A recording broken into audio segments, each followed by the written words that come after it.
Здравейте, уважаеми зрители! Добре дошли в канала, където говорим за финансова сигурност и вашите права. Днес ще засегнем една изключително актуална и болезнена тема, която вълнува хиляди, а може би и стотици хиляди българи. Тема, която може да докосне всеки пенсионер в страната. Говоря за удържанието на дългове от вашата пенсия. За съжаление, това вече не е хипотетична заплаха, а сурова реалност, която може да почука на вратата ви още в понеделник. Информацията, която ще чуете днес, е жизнено важна. Тя може да ви спести много тревоги, финансови загуби и безсънни нощи. Затова ви моля да се концентрирате максимално и да останете с мен до края. Ако все още не сте го направили, абонирайте се за канала още сега, натиснете бутона за харесване и нека да започваме. Преди няколко години ситуацията с удръжките от пенсии беше доста по-различна, бих казал по-щадяща. Пенсиите до голяма степен се разглеждаха като неприкосновен доход, предназначен за осигуряване на достоен живот на възрастните хора. Съществуваше едно негласно разбиране, че макар и да имате задължения, средствата за преживяване на пенсионера трябва да останат непокътнати. Процесът на събиране на дългове от пенсионери беше по-тромав, по-бавен и често пъти изискваше повече усилия от страна на кредиторите. Имаше известно уважение към статута на пенсионера, което в наши дни е почти изчезнало. За съжаление, тази епоха вече е в миналото.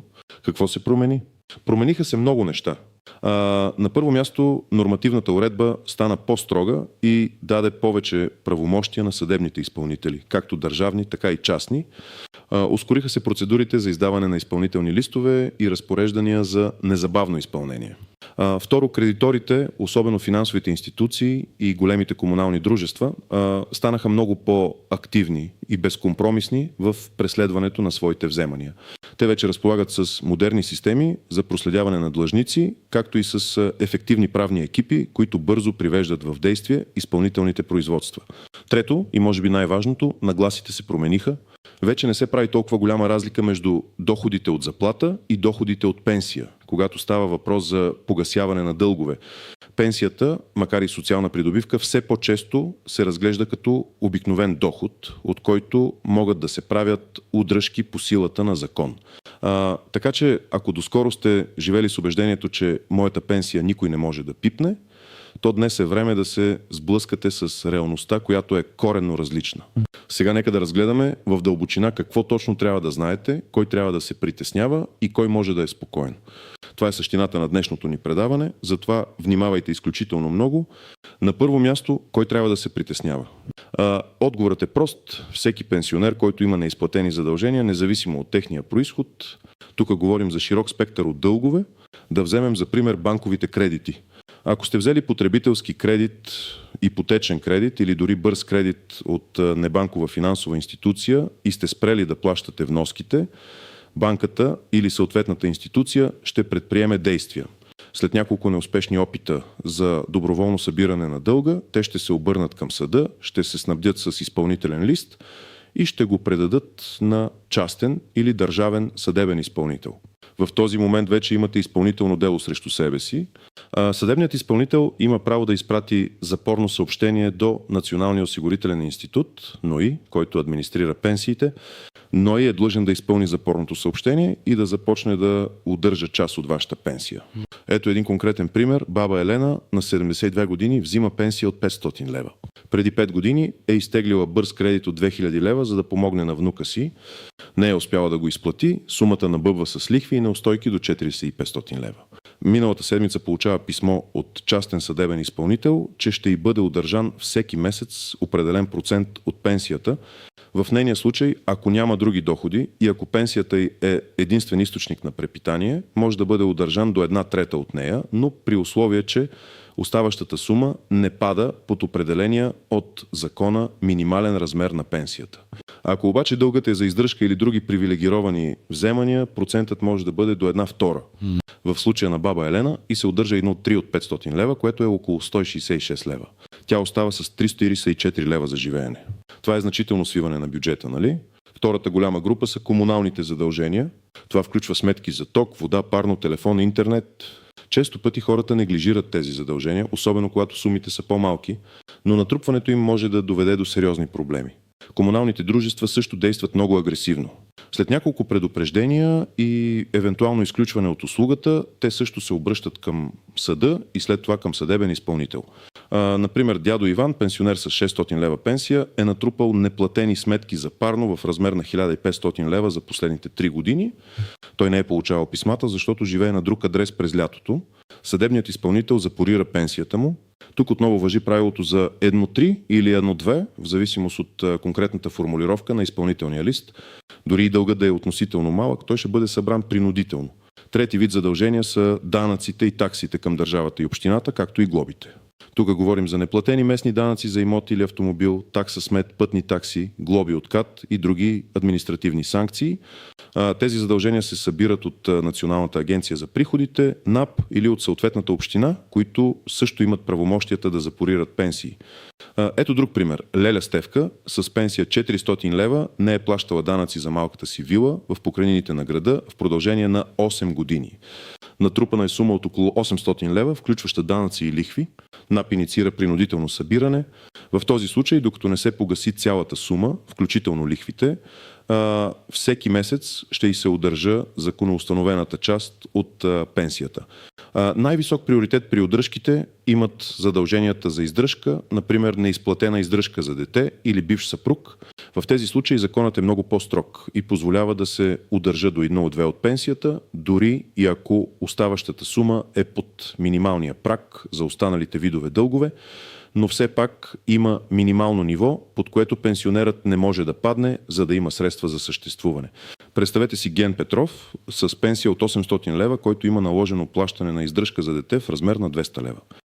Ако е пропуснал плащания за няколко месеца, съдебният изпълнител може да му удържи до 400 лева от пенсията, докато не покрие натрупания дълг за издръжка. Кой не трябва да се притеснява? В общи линии, ако нямате никакви дългове, които са предмет на изпълнително дело, тогава можете да бъдете спокойни. Също така, ако вашата пенсия е под минималния размер, който законът позволява да бъде удържан, тогава може да сте защитени до известна степен, но това е нюанс, който ще разгледаме във втората част. Важно е да разберете, че не всяко задължение автоматично води до запор на пенсията. Първо трябва да има валиден изпълнителен лист или друго изпълнително основание, издадено от съд или друг компетентен орган. Без такъв документ никой не може да посегне на вашата пенсия. Какъв е механизмът?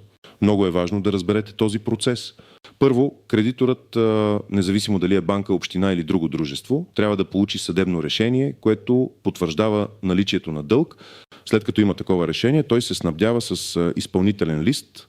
Този изпълнителен лист се предава на съдебен изпълнител, било то частен или държавен. Съдебният изпълнител образува изпълнително дело и изпраща покана за доброволно изпълнение до длъжника. Тази покана е изключително важна, защото ви информира за дълга и ви дава кратък срок, обикновено 14 дни, да го погасите доброволно.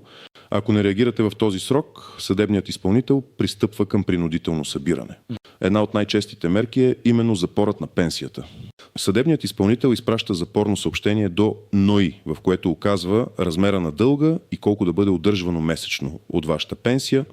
НОИ като публична институция е длъжен да се съобрази с това разпореждане и започва да превежда част от вашата пенсия директно на съдебния изпълнител, който от своя страна я превежда на кредитора. Това е една машина, която веднъж задействана е много трудно да бъде спряна, освен ако не действате незабавно и информирано. Нека сега да разгледаме по-специфични ситуации, изключения от правилата, както и някои неочевидни клопки, в които лесно може да попаднете. Това е изключително важна част от информацията, тъй като може да промени изцяло вашата ситуация. Започваме с изключенията и защитените суми. Според българското законодателство, конкретно Гражданския процесуален кодекс, ГПК, не цялата пенсия може да бъде запорирана. Има един неснемаем минимум, което означава сума, която задължително трябва да ви бъде оставена за живот. За пенсии, които са под минималната работна заплата за страната, която към момента на записа е 933 лева, действат специални правила. Например, ако вашата пенсия е под минималната работна заплата, може да бъде удържан до 1/3 от нея за обикновени задължения и до 1/2 за задължения за издръжка, но само ако остатъкът не пада под определен праг. Този праг е фиксиран и често е минималната пенсия или процент от минималната работна заплата. Ето един детайлен пример. Пенсионерка Мария получава пенсия от 450 лева, минималната работна заплата е 933 лева. Съдебен изпълнител запорира пенсията и за дълг към Топлофикация в размер на 2000 лева. Законът казва, че от доходи, по-малки от минималната работна заплата, може да се удържа до N3, ако остатъкът не е по-малък от минималната пенсия. Дори и да й се удържи 1,3, 150 лева, остават 300 лева, което е над минималната пенсия. Така че в нейния случай удръжката е законна, но ако пенсията й беше 250 лева и минималната пенсия беше 300 лева, то тогава може да се окаже, че не може да се прави удръжка, защото няма да остане сума над минималния праг. Този праг постоянно се актуализира, така че е важно да сте информирани за актуалните стойности.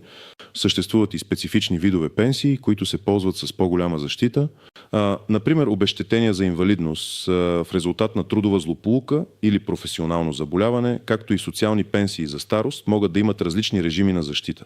Тук обаче трябва да сте много внимателни, тъй като дори и тези пенсии не са абсолютно неприкосновени при определени видове задължения, особено тези за издръжка. Винаги проверявайте конкретния случай с юрист. Сега към клопките, които често подвеждат хората. Първа клопка – неполучени или игнорирани писма. Това е може би най-честият проблем.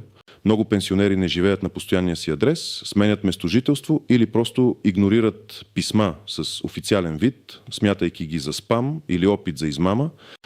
Когато съдебният изпълнител изпрати покана за доброволно изпълнение, ако вие не я получите лично или тя бъде върната като непотърсена, съдът или изпълнителят може да приеме, че сте редовно уведомени. Така губите ценно време за реакция и възможност да се защитите. Затова, ако имате някакви съмнения за дългове, проверявайте редовно пощенската си кутия, питайте съседи и роднини. Втора клопка – изтекла давност на дълга. Много дългове имат давностен срок, след който кредиторът губи правото си да ги събере принудително по съдебен път. Например, за комунални услуги давността е 3 години, за банкови кредити е 5 години, освен ако не е прекъсвана по определен начин. Проблемът е, че дори и давността да е изтекла, съдебният изпълнител ще действа, ако има валиден изпълнителен лист. За да се позовете на давност, вие трябва активно да възразите пред съда или съдебния изпълнител. Ако не го направите, дългът може да бъде събран, въпреки че е погасен по давност. Това е юридически нюанс, който изисква компетентна помощ. Трета клопка – няколко изпълнителни дела едновременно. Представете си, че имате дълг към банка, към Топлофикация и към НАП. Може да имате 3 отделни изпълнителни дела, водени от различни съдебни изпълнители. Всеки от тях може да изпрати запорно съобщение до НОИ. Въпросът е какво става, ако сумата на всички удръжки надхвърли законоустановения максимум, например 1,3 или 1,2 от пенсията. Законът урежда приоритетите на събиране на дългове. Например, вземанията за издръжка с най-висок приоритет следват тези за държавата, после банките и т.н. Но ако няколко изпълнителя започнат да събират едновременно, може да се окажете в ситуация, в която месечната удръжка е по-голяма от допустимата. В такива случаи е необходимо спешно да се свържете с всички съдебни изпълнители и да поискате преразглеждане на удръжките съгласно ГПК. Четвърта клопка – съвместни банкови сметки. Ако пенсията ви се превежда на банкова сметка, която е съвместна с друг член на семейството, например ваш съпруг или дете, това може да създаде допълнителни проблеми. В случай на запор на сметката, съдебният изпълнител може да блокира цялата сума, която е налична, включително парите на другия титуляр. Доказването, че част от парите са на друг човек, може да е сложно и изисква време. Затова е препоръчително пенсионерите да имат собствени индивидуални сметки, на които да получават пенсията си, ако има риск от изпълнително дело. Неочевидни нюанси. Дигитализацията, Националният осигурителен институт и НАП вече работят с електронни системи за обмен на информация с съдебни изпълнители. Това означава, че процесът на запориране на пенсия е много по-бърз и ефективен, отколкото беше преди години. Проверка за изпълнителни дела. Мнозина не знаят как да проверят дали имат изпълнителни дела. Можете да направите справка в камарата на частните съдебни изпълнители, кача си онлайн, чрез електронния регистър на изпълнителните дела, като въведете ЕГН-то си. Можете също да проверите в НАП за задължения към държавата и общината. Тази проактивна проверка може да ви спести много неприятности. Така че, както виждате, ситуацията е много по-сложна, отколкото изглежда на пръв поглед. Не е достатъчно просто да знаете, че имате дълг. Трябва да сте наясно с процеса, с вашите права и с възможностите за защита. След всичко казано до тук, сигурно се питате: добре, аз съм пенсионер и имам дългове. Какво трябва да направя? Ето няколко конкретни, стъпка по стъпка инструкции, които могат да ви помогнат. Не отлагайте нито ден, действайте още в понеделник. Проверете за изпълнителни дела. Първата и най-важна стъпка е да установите дали срещу вас вече има образувано изпълнително дело. Влезте в сайта на Камарата на частните съдебни изпълнители, КЧСИ, и потърсете секция "Справка по изпълнителни дела". Там ще можете да въведете вашето ЕГН и да видите дали има дела, водени от частни съдебни изпълнители. Внимание, ако нямате резултат там, това не означава, че нямате дългове или дела от държавни съдебни изпълнители към НАП или общини. Направете справка в Националната агенция за приходите, НАП. Можете да го направите онлайн с ПИК, персонален идентификационен код, който се издава безплатно във всеки офис на НАП.